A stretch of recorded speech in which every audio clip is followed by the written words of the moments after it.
Now we are going to discuss the applications of the midpoint theorem. Actually, the midpoint theorem we have already discussed in the earlier lecture series, where while we are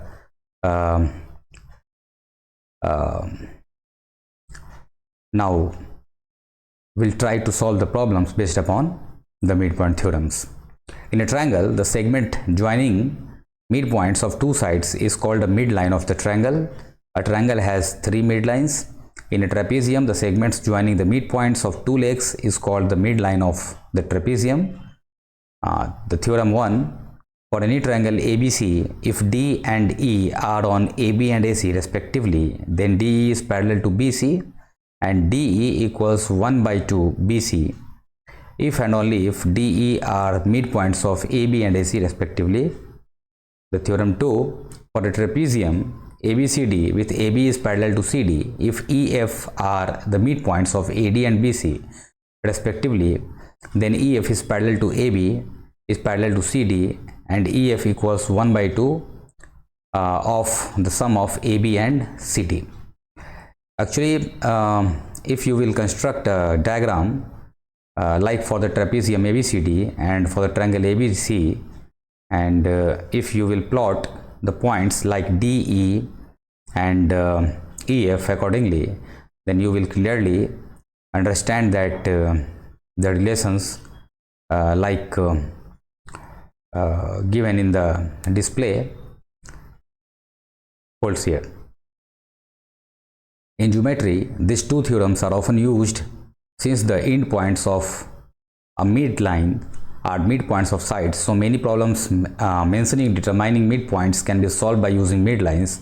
Since a midline is half of the third side for triangles or half of the sum of two bases of trapezium, the midlines can be taken as a tool to change the segments to be compared or identified to half of the double of these segments, so that their comparison becomes much easier. Like in this example, this is very basic example, but it will be useful and will be beneficial for your the clarification of concept in very basic level. In the figure, DE are points on AB and AC such that AD equals DB, A equals 2 times of EC and B intersects CD at point F. Prove that 4EF equals BE. So for this, you can see in the diagram, let M be the midpoint of AE, connect DM by applying the midpoint theorem to triangle ABE and triangle CDM respectively.